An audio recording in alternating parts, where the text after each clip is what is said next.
most tech products and most tech companies grow because the underlying category is growing. And that underlying category is growing typically because it's sucking buyers from adjacent categories that are dying.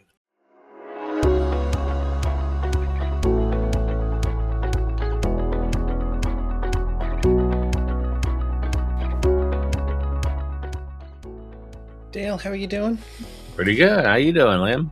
I'm doing very well. I was just staring at that preview screen and realized I really need to update my profile picture because now since I've shaved my head, it's such a jarring transition. I look like a post-apocalyptic survivor version of the image that comes up. An NPC in Fallout. Yeah, that's exactly right. I'm like Keanu when they pulled him out of the Matrix. But we have a big topic today, and I want to jump right into it because I think there's a lot that we have to try and unpack on this. And I want to give a bit of a preamble on this because I think we've been talking about the 95.5 rule for quite a while, and I think it's fair to say that it's become kind of a fairly commonplace soundbite now. It's a good back pocket soundbite that a lot of people bring out. And I think this is kind of also where the problem has come about because it's a useful soundbite in a lot of cases. I've heard it said that like it's a great way to go into meetings and go, well, you know, it's intuitive. Most people are not buying. A small portion of those people are.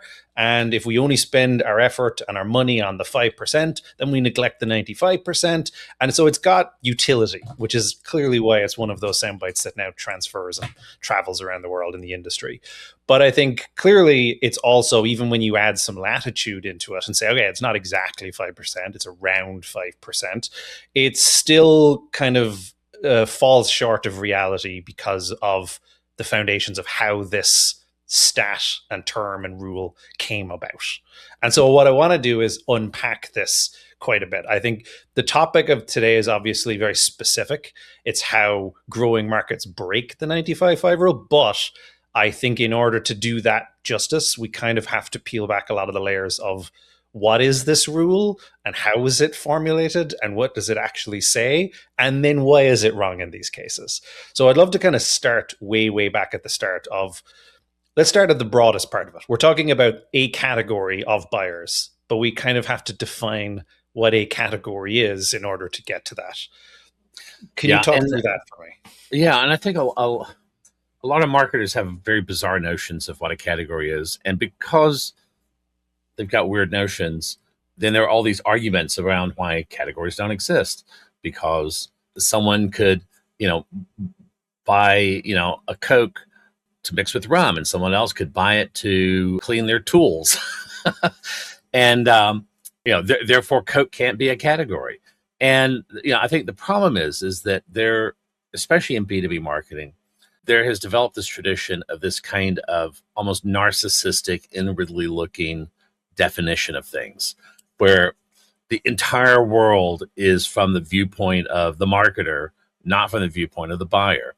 And so you get these just completely bizarre comments like our product is so unique that it has no competitors. And what that means is that you've got a product that solves a problem that literally no one has ever had. Which is usually a good way to go bankrupt, because if anyone has ever had the problem that your product solves, they found something out in the world to help them with that problem. And, even if it's something to help them work around the problem. And so you've got to think about a category as the collection of alternative things that you could buy to solve a particular problem. One way of thinking about this is the jobs to be done model, that the purchase of a product isn't to own the product. It's that product is going to solve some kind of a problem for you.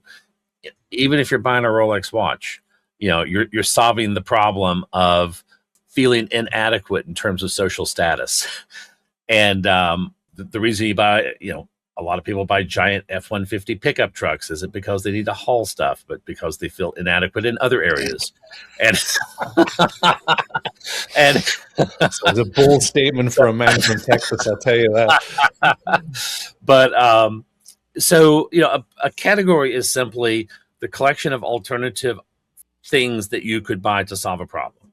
And And I think that really simplifies things. And so then that leads us into the 95-5 rule, which is closely tied to this notion of a category. So what the 95-5 rule says is basically most people are not in market at any given point in time. And it has a couple of important implications. One is that if your advertising is buy now, 95% of those ads are going to fall on deaf ears because they're simply not ready to buy now. And there's nothing you're going to say to make them buy now. So this is the other part, the other implication, that marketing and marketers do not create demand. Demand emerges because there's a need. So if you look at laundry detergent, every single box of laundry detergent that gets pulled off a shelf in a grocery store and put into a cart, that event is happening because there's an empty box of laundry detergent back at that person's house. And until the old box is empty, you're not going to sell a new box. And this is very universal across all products and services. So if you look at where the 95-5 rule originally comes from, even though I think its origins are pretty obscured by the people who first came up with the term, but the reality is that it's based on Andrew Ehrenberg's NBD model of purchase frequency, where he looked at thousands and thousands of products over decades of time, and he looked at the rate at which different buyers bought the product. And it turns out there's a very particular statistical distribution that defines purchase frequency. And what you get out of this is that there are a small number of very frequent buyers and then a very, very large number of fairly infrequent buyers. And this relationship between the frequent and the infrequent buyers follows a very particular statistical distribution called a negative binomial distribution. So what the 95-5 rule does is it's kind of a simplified embodiment of that notion, this idea that you have many infrequent buyers, a small number of frequent buyers, but at any one point in time, because you have so many infrequent buyers, there are relatively few total buyers in the market at any given time. But the other thing that is missed and is, very intentionally skipped over by, the people who first came up with this idea of the 95-5 rule is that Andrew Ehrenberg's NBD model comes with some very specific assumptions. The most important of which is that it's only looking at what are called stationary markets, so meaning markets that are completely fixed in time.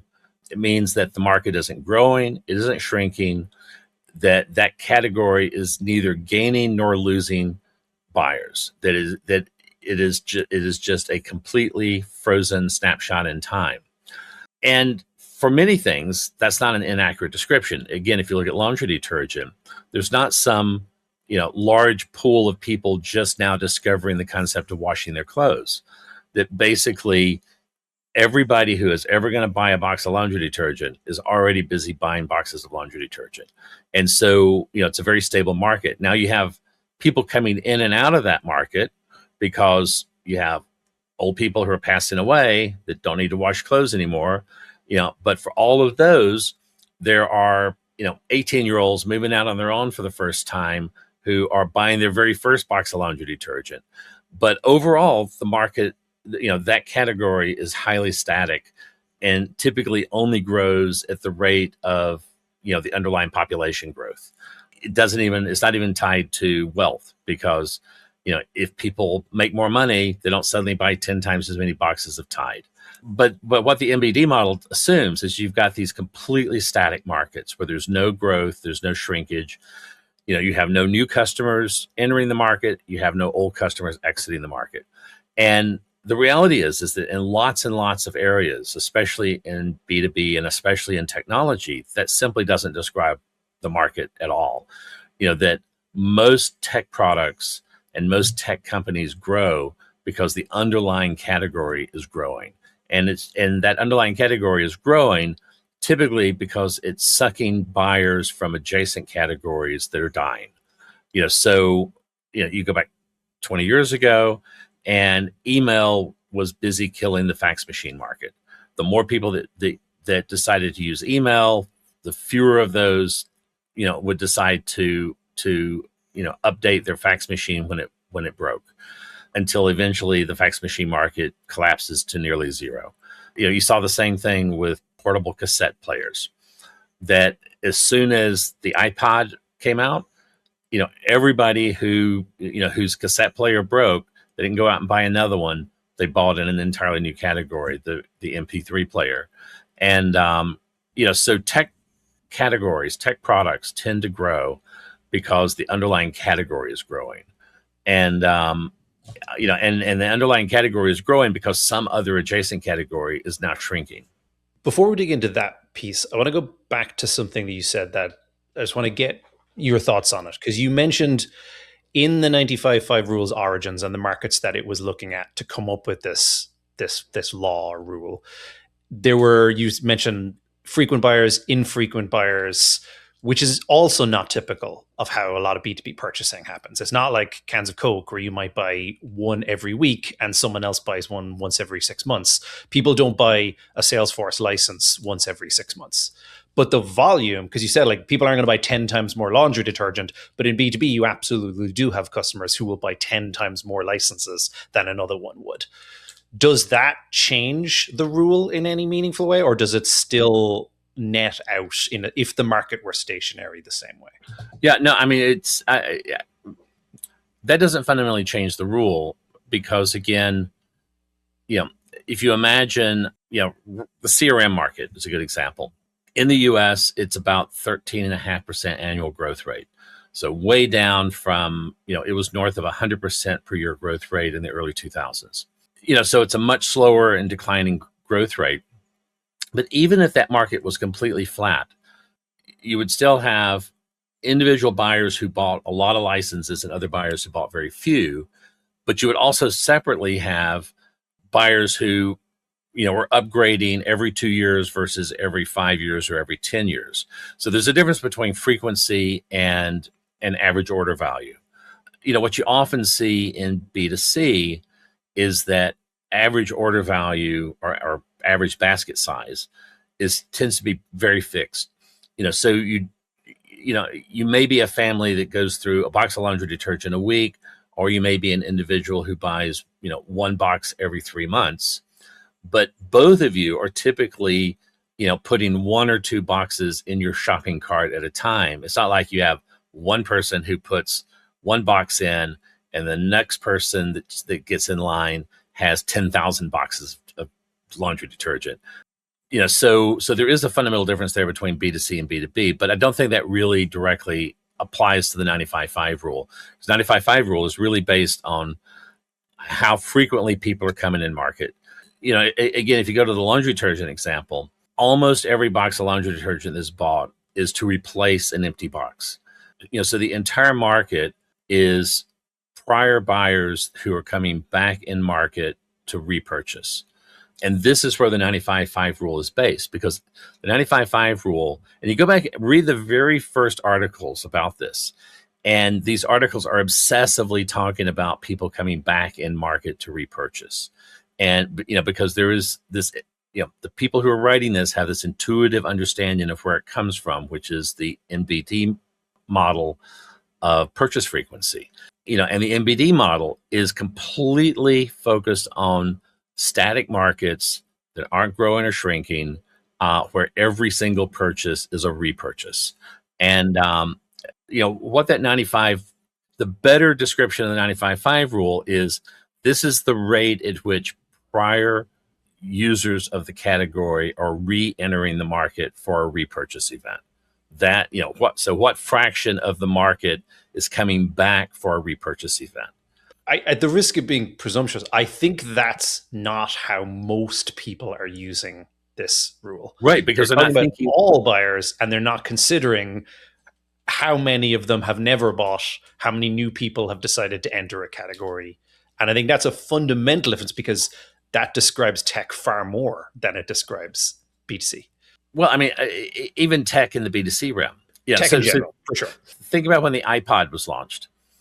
6 months in, say a month in, you've got 10,000 iPod users, but they're selling 10,000 a month. what that tends to tell you is that almost every iPod they're selling is to someone who's never bought the category before.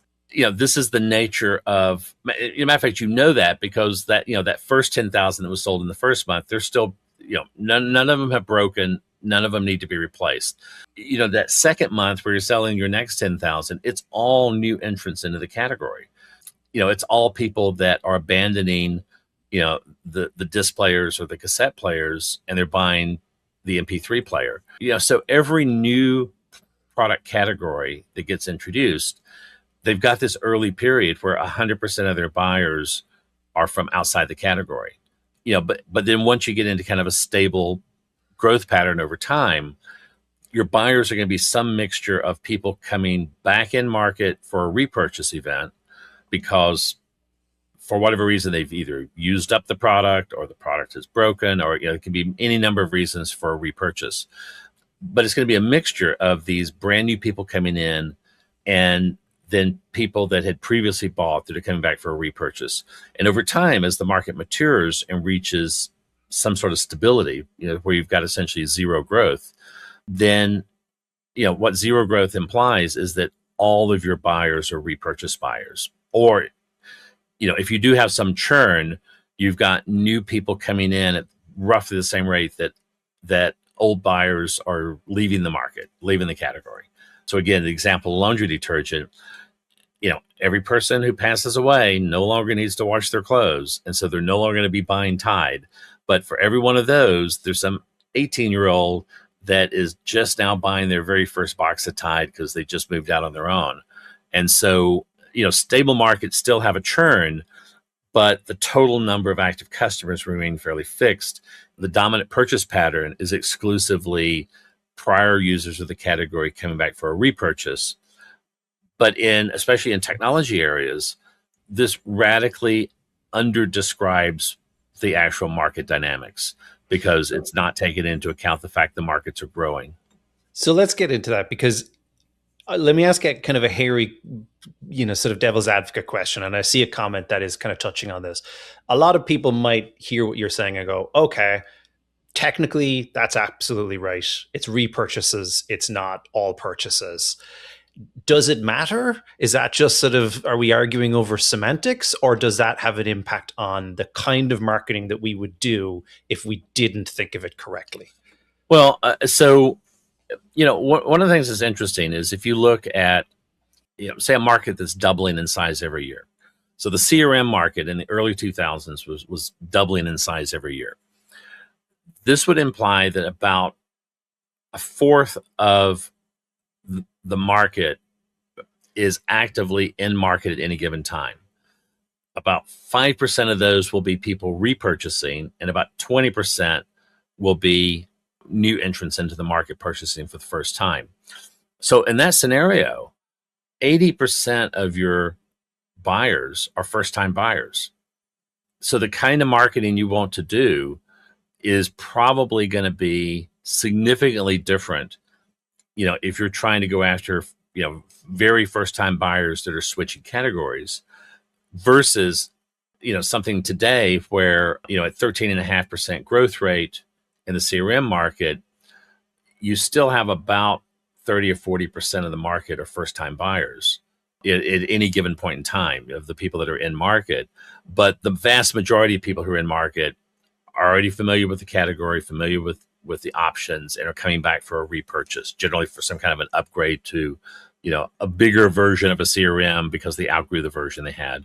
The other thing to think about too is the opposite. What happens when we have a shrinking market? Think about being stuck owning a fax machine company in 2005. For years, everybody who had a fax machine, when that fax machine broke, they went out and they bought another fax machine. And so you could count on a certain flow of new business. Now, again, how often the fax machine broke depended on how many faxes you were running through it. So some people maybe are buying a new fax machine every 6 months, and then there are others who are only buying one every 3 or 4 years. And that's that frequent and infrequent buyer pattern that people are buying as the need emerges. The rate at which the need emerges is a function of a lot of things, including your rate of usage. If you're in the early 2000s, very large fraction of people whose fax machine just broke are going to decide, I'm sending everything via email anyway. I don't really think I need another one, and so that, some large fraction of the people who would otherwise show back up to repurchase don't show up again. And that's the definition of a shrinking market.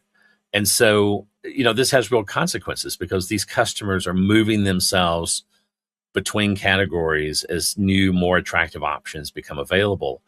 And, so there's sort of an inverse version of this too, where you might have, the stable version of your market might be 5% of your market is in market at any given time.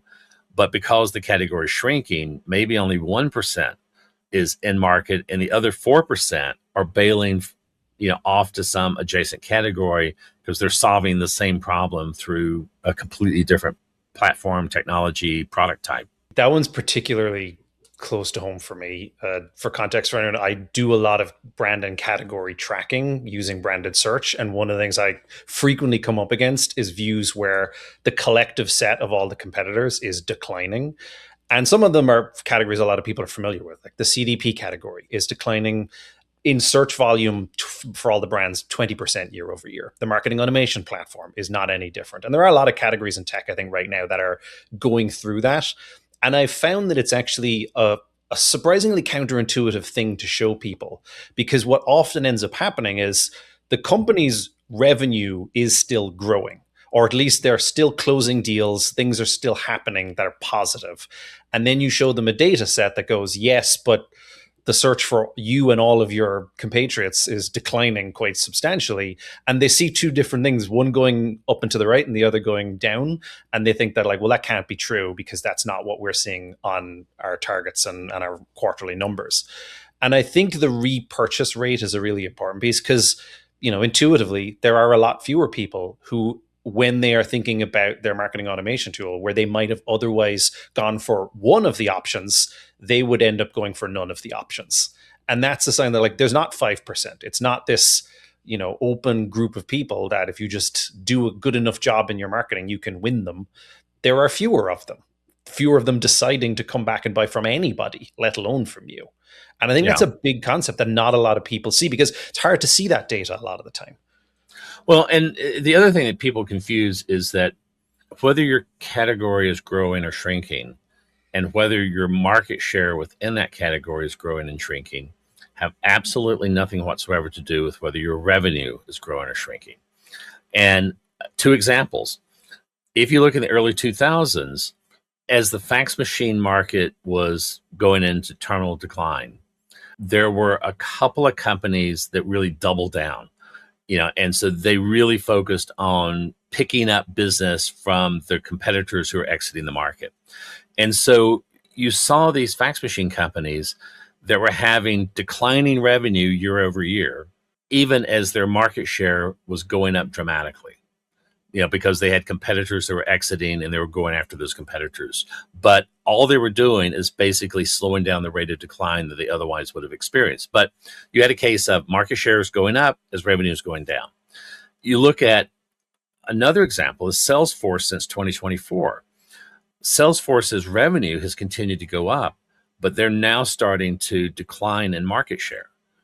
And, so you can have a declining market share, but decreasing revenue. And you see this in the CRM market data because Salesforce's revenue growth rate is below the total growth rate of the entire category as a whole. So they're basically growing slower than the category, which means that they're giving up market share even as their revenue is going up.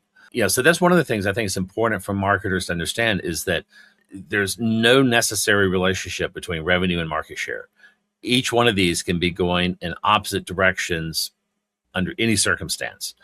And, and there are plenty of examples of both of that. Speaking of math, can you go back to something you said a little bit earlier? There was a comment that was asking for sort of a detailed walkthrough on some of the math, but you spat out a number that I think was more controversial than you might have given it credit for. You're talking about Salesforce saying that when the market was growing at a certain rate, then there were a quarter of the buyers in market. That's a fairly substantial growth upon like 5%. How do you land at that number? If you could walk me through that. If you start with the repurchase rate, and you can look at that a number of ways. One way is to look at existing buyers who are churning from their existing vendors, and going back in market. And that's where the 95-5 rule comes in. It's basically an existing prior purchaser within the category who is now coming back in market to repurchase.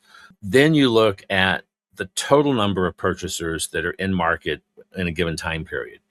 And if the market's growing, it's going to be a much bigger number than that number that is churning from existing. So think of, say you've got a market where you've got this month, you have 10,000 people churn from their existing supplier and come back in market.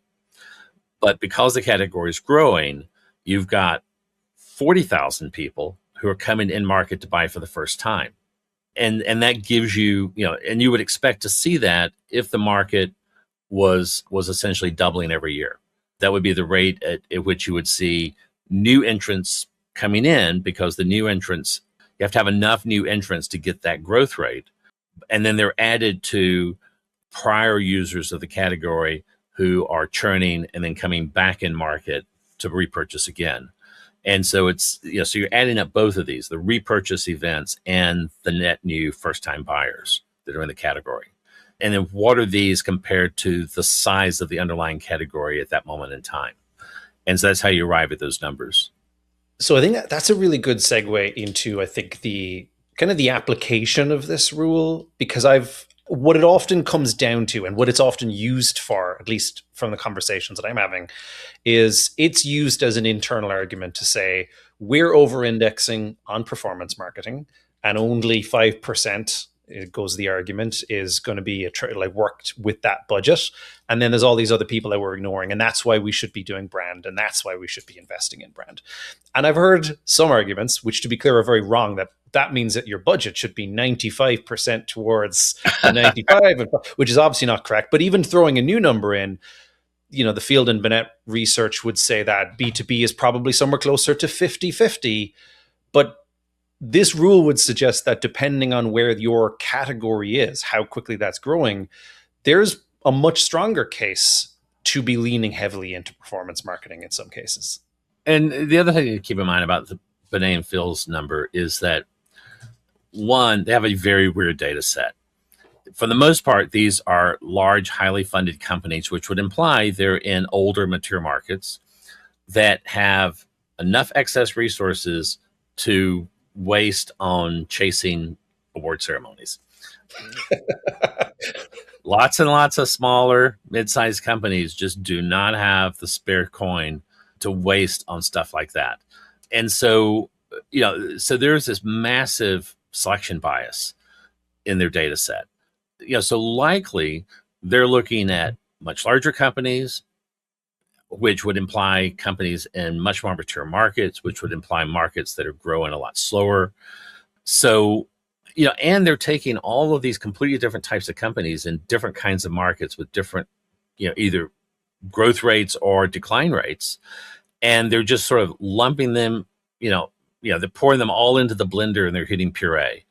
And, which really tells you surprisingly little, because you just can't blend everything together and have any kind of a meaningful number that's meaningful to you in your context.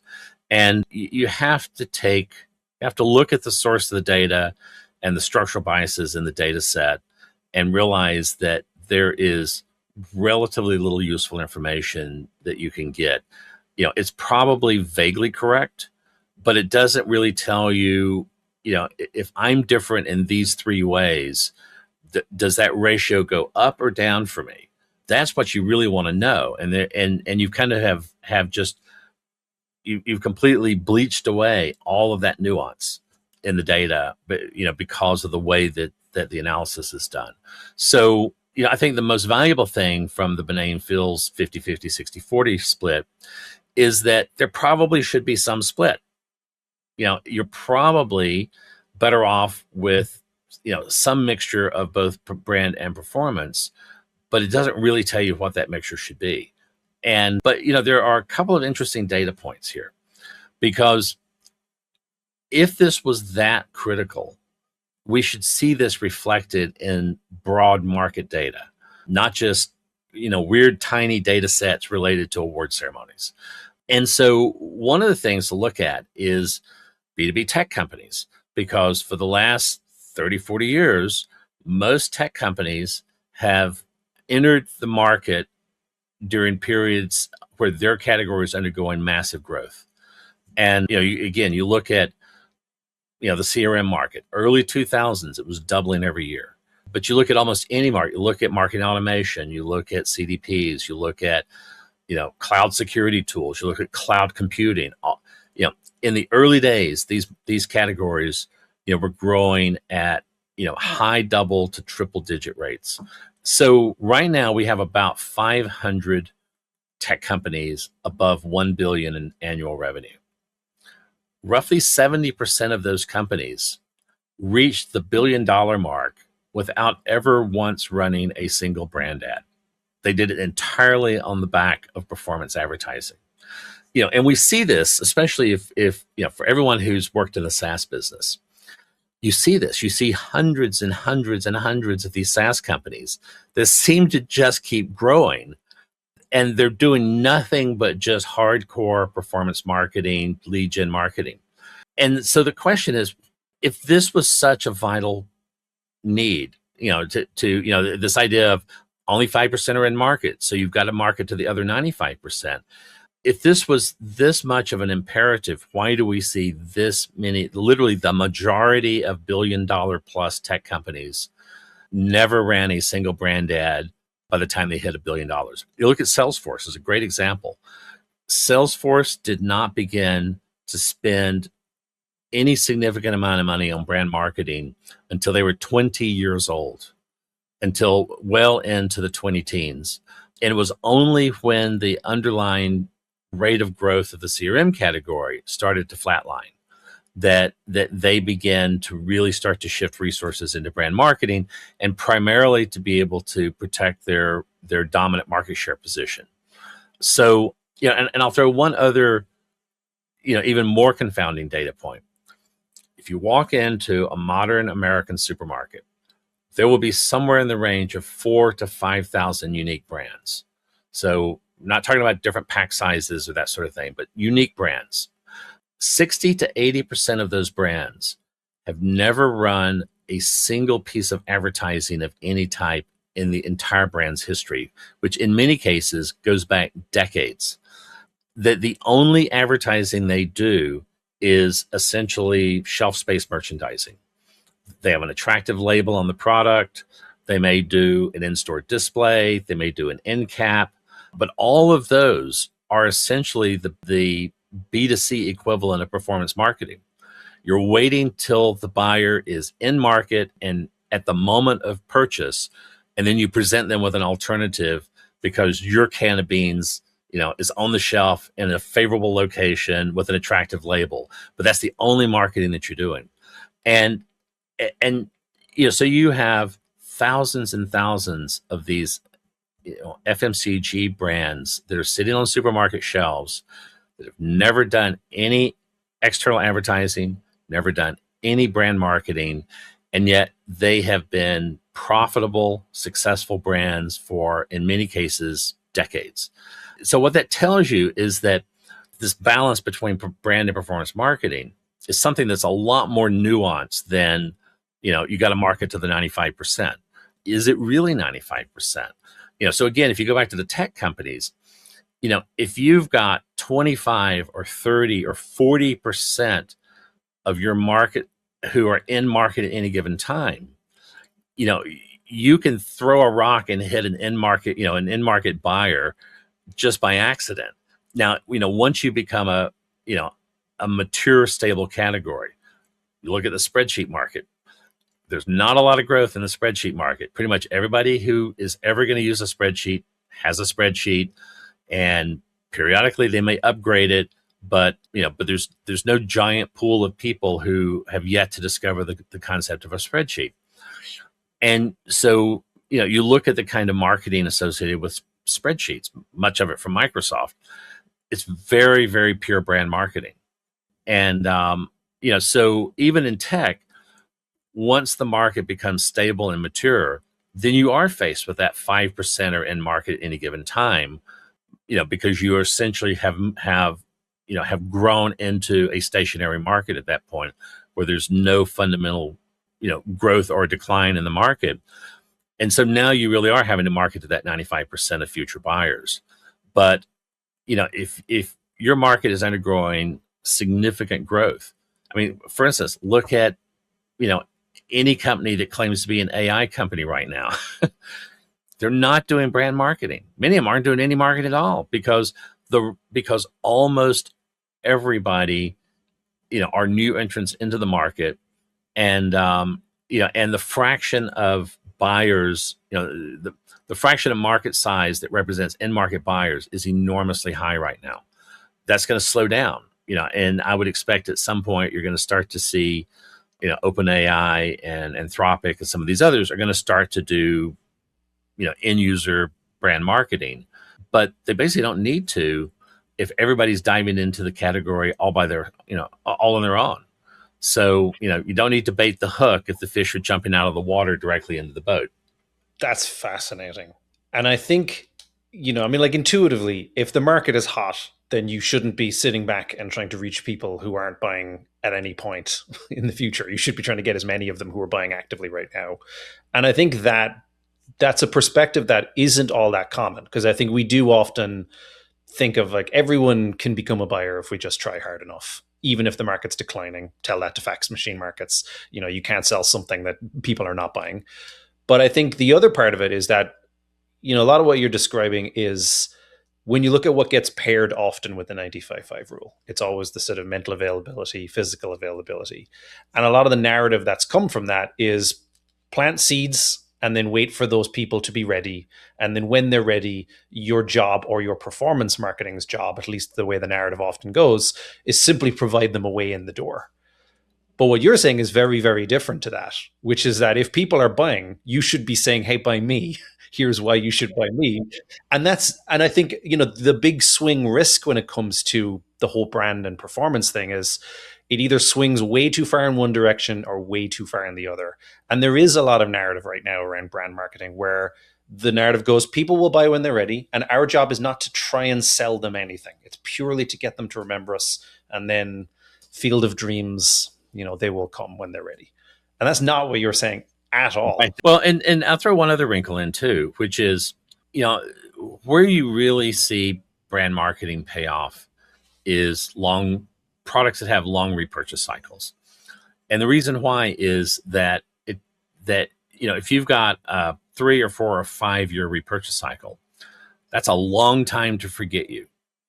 And and unless they have kind of deep first person lived experience with your product, so if somebody used your product, in another company, and now they're in a new company and they need a new version of a product like that, they're likely to remember you because of that lived experience. But if you're reaching them, and that's one of the reasons, for instance, that it's helpful to be the dominant market leader. If you've got 35% market share like Salesforce, then that means that roughly a third of all buyers have actually used your product in the past and will likely remember you. Even if it's not fondly, they'll at least remember you.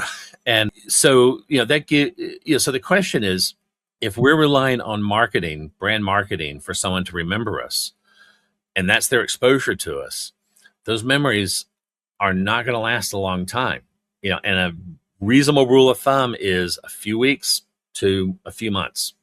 So maybe 3 months, and they just won't remember you anymore, which means and this is, the reason why you have to have always on brand marketing. You have to keep reaching the same people over and over because you have to keep refreshing those memories. What that means, though, is if we think about the dollars we're going to spend this month, if every dollar I spend on brand marketing, if that does not translate into someone, if that doesn't hit someone who will come in market in the next 3 to 6 months, that dollar is 100% wasted because they will have forgotten anything I told them. And I'll have to respend that dollar next month and the month after and the month after to keep reminding them. So it's not like you're not actually marketing to the 95%. You're only marketing to the fraction of the 95% who still remember you when that fraction comes in market. And and so again, the higher the fraction that are in market at any given time, the more effective any sort of advertising is going to be. But the brand marketing is just not this magic solution, because most of the dollars you spend on brand marketing are completely wasted, because any memories you form will be forgotten before that person comes in market and can activate. And so, and the main thing I'm saying is that the whole notion of the brand performance split and what each of these two are doing for you is a lot more complex and nuanced. And I'll give you a couple of examples on the B2C side. One of the reasons that 60 to 80% of brands in a supermarket have never advertised once in the entire life of the brand, and all they're doing is essentially just shelf space merchandising, is that the supermarket itself acts as this platform to where anyone who is in market will come into one of these platforms, and now all of the options are on display. So in B2B, Google can work a little bit like that. You go to Google and you say, what's the best CDP? What's the best CRM?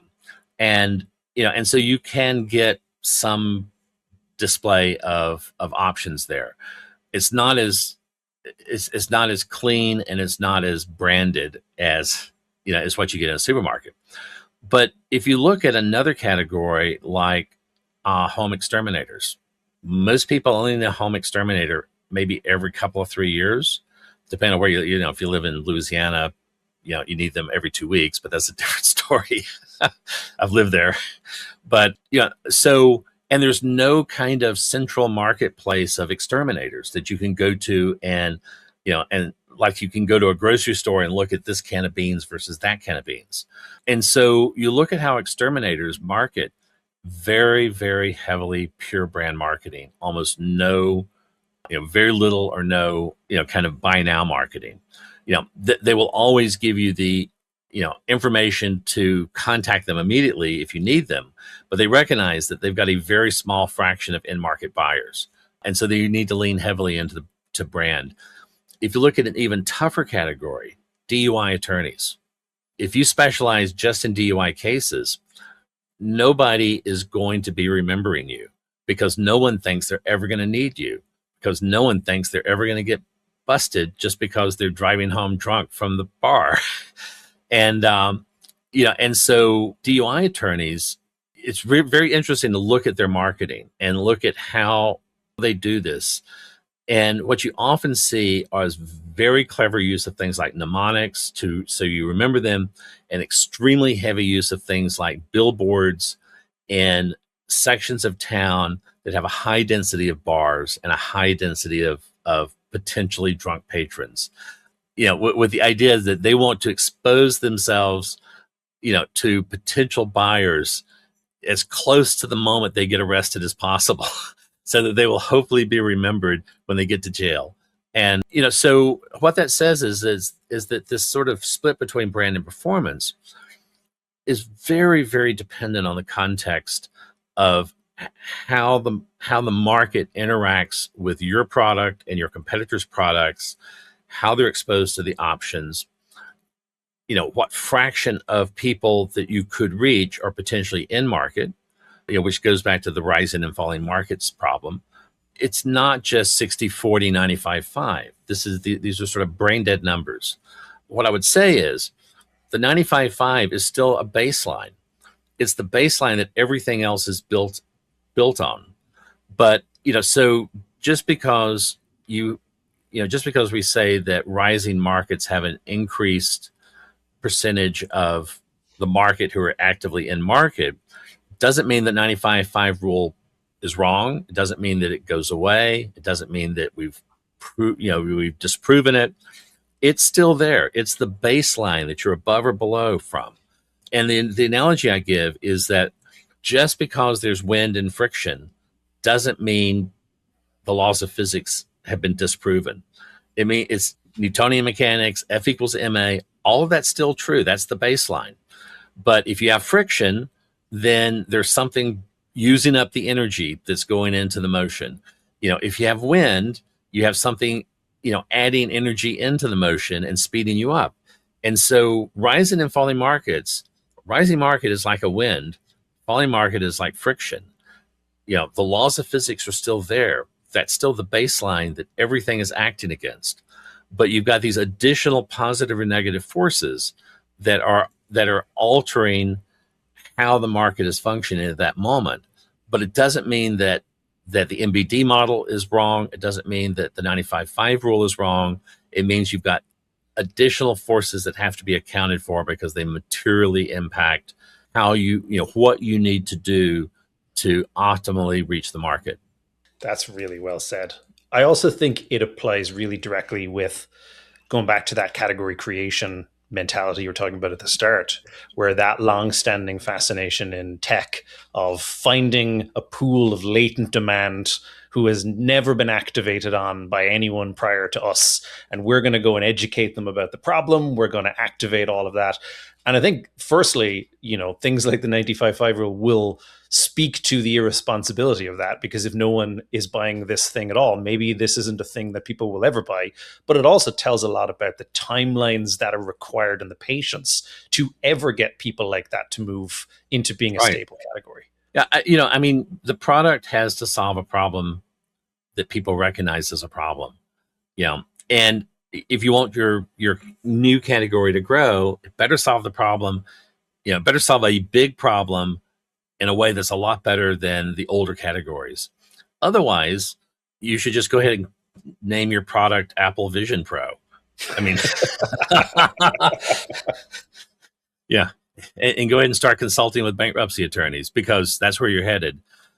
Even the biggest brand name in the world and all, more money than God, couldn't salvage Vision Pro, because there was nobody that they marketed to had a clear sense of what problem they had that this thing solved.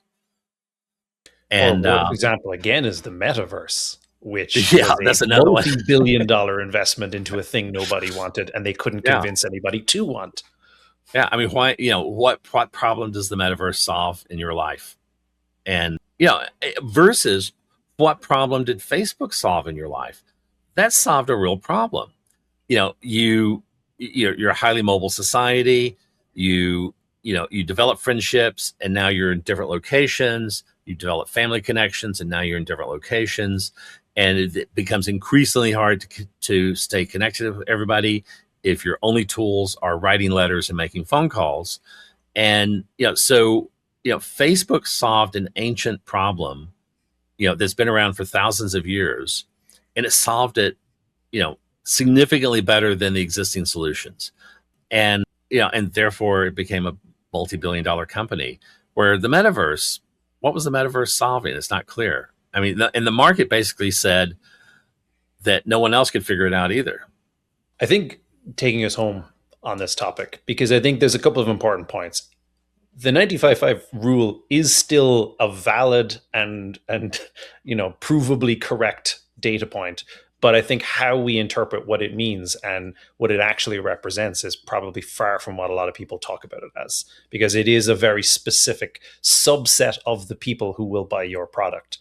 And I think that, like a lot of the other data points that keep floating around in tech, when we use it as a universal rule, it suddenly stops being a useful one entirely. And I think it goes to the fact that there's a lot of things we have to apply knowledge and understanding of our category and buyers around these rules. Yeah. And the other thing is there's all this confusion over, is it a rule? Is it a law? Is it a heuristic? And these are all meaningless words. Probably the best way to describe it would be more like a parameterized pattern. And the analogy I make is gravity on Earth is completely different than gravity on the moon, which is completely different than gravity on Jupiter. That doesn't mean that physics doesn't exist. It doesn't mean that physics is broken. It's the exact same laws of gravity that are exactly applicable everywhere, but you have to look at the context and calculate the correct value from those laws, for the particular context. So if you're on a small body like the moon, gravity is a lot less than a larger planet like Earth, and on Earth, it's going to be a lot less than a really giant planet like Jupiter. And so, but it's the laws of gravity are fixed. The fact that, the particular number is different, at different points in the solar system doesn't mean that physics is broken. It means that maybe your understanding of physics is broken, but it doesn't mean the physics is broken.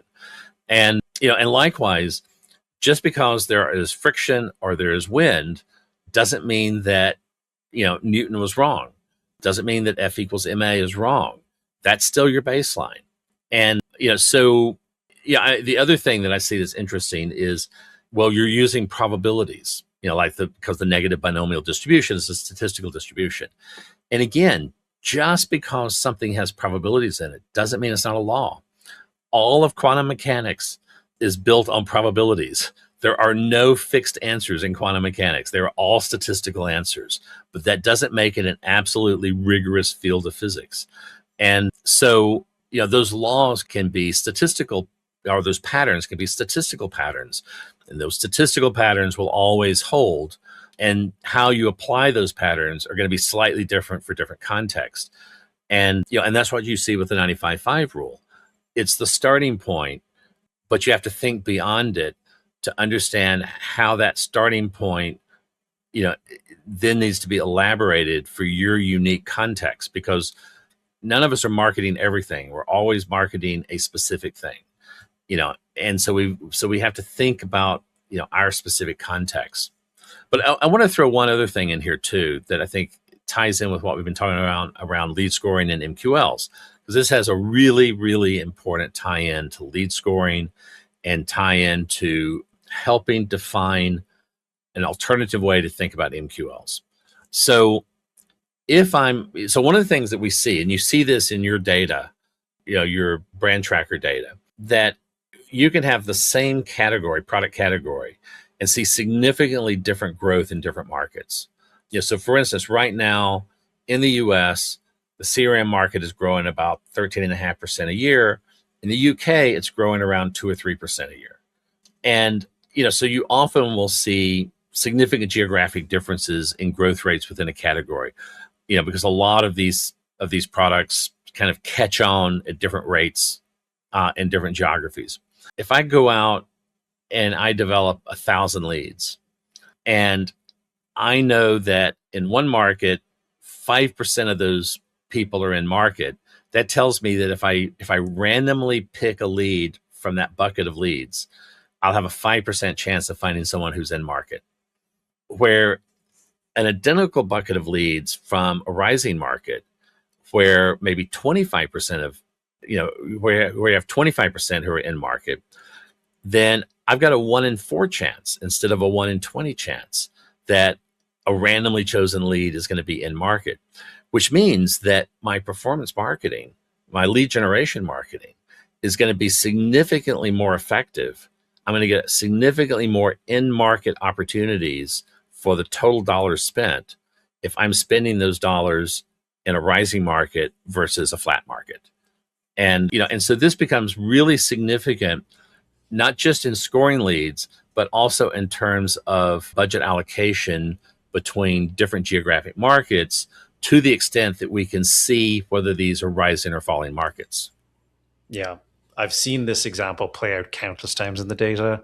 And then there's the other side of it, where what I often see, you'll typically see one of your dominant markets is beginning to stabilize, and you've got growth in your adjacent markets, geographic markets.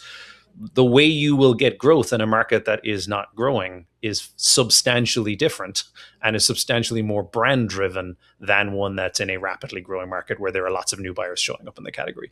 And that has a massive impact on not only where you spend your money, but in how difficult it is to win by market share growth than it is to win by continuing to carve out and steal the amount of people who are coming in market. Although the irony is, your best shot at market share growth is to be in a heavily declining market, simply because that's the market where you're the most likely to have competitors exiting and the least likely to have competitors entering. As competitors exit that declining market, as long as you're still in the game, you can take their market share. And so, so the irony there is rapidly declining markets are your best opportunity for market share growth. That really just shows how wildly volatile these numbers can be if you try and look at them in isolation. Well, it also shows you the whole problem behind how brands grow. Yeah, absolutely. Which this is not a thought out, nuanced set of concepts in the book. All right. I think that is a really good place to end this. I think it's worth noting we are bucking the trend significantly on these series, where you would think we would be starting strong and then slowly starting to kind of like plateau. We're actually growing and getting bigger numbers in this episode than even the very first one. So we're tapping into something. So tell us where we are going next with these conversations. Yeah, I mean, if there are particular topics, I mean, the main thread has been around this idea of MQLs, lead scoring.